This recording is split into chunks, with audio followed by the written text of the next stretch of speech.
Shalom, apa kabarnya saudaraku sekalian? Kiranya kasih Tuhan Yesus menyertai kita.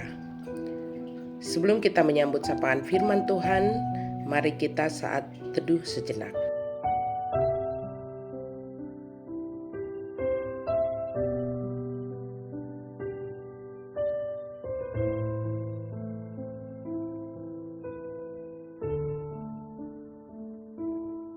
Amin. Sapaan firman Tuhan untuk kita hari ini tertulis dalam kitab Yeremia pasal 31 ayat 14. Demikian dikatakan, Aku akan memuaskan jiwa para imam dengan kelimpahan, dan umatku akan menjadi kenyang dengan kebajikanku. Demikianlah firman Tuhan. Imam dan umat yang bersukacita. Ketika pergumulan dan penderitaan kita hadapi dalam hidup ini, mampukah kita meyakinkan diri kita bahwa kasih setia Tuhan akan memberikan pertolongan pada waktunya?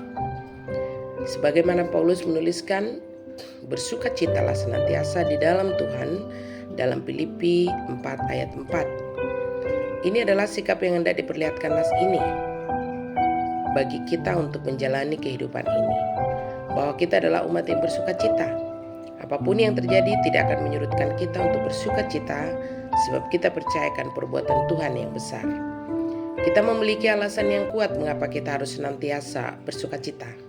Yang pertama, Tuhan telah menghancurkan penghalang sukacita kita, yaitu dosa yang adalah sumber penderitaan. Inilah yang terjadi pada umat Israel, bahwa penderitaan yang mereka hadapi hingga sampai di pembuangan karena dosa mereka. Hidup yang mengabaikan perintah Tuhan itu sama artinya kita mengubur dalam-dalam hidup yang berbahagia dalam hidup kita.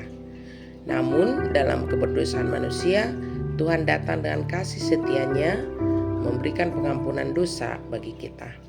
Karena Tuhan tahu manusia tidak akan bisa selamat dari hukuman dosa jika bukan Tuhan yang menyelamatkan. Sehingga kita bersyukur oleh sebab kasih setia Tuhan yang besar melalui anaknya Tuhan Yesus Kristus yang telah menebus kita dari kutuk dosa.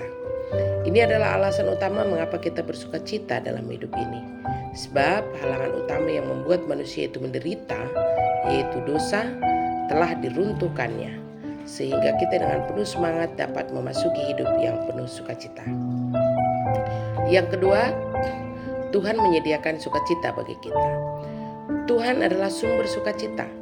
Jika kita telah hidup dalam pengampunan dosa dari Tuhan, maka Tuhan memberikan kepastian pada kita bahwa Tuhan senantiasa menuntun kehidupan kita, bahwa Dia akan menjadi Bapa dan Gembala yang memastikan masa depan yang baik bagi kita. Ketika dengan yakin dan tulus mempercayakan hidup kita pada Tuhan, maka Dia akan memberikan kepuasan dan penghiburan kepada kita.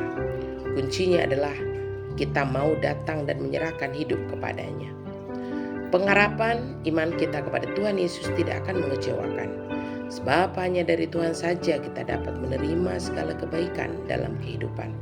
Sehingga walaupun kita sedang berada dalam pergumulan hidup, kita yakin bahwa Tuhan akan memberikan yang terbaik bagi kita. Inilah alasan mengapa kita harus bersukacita.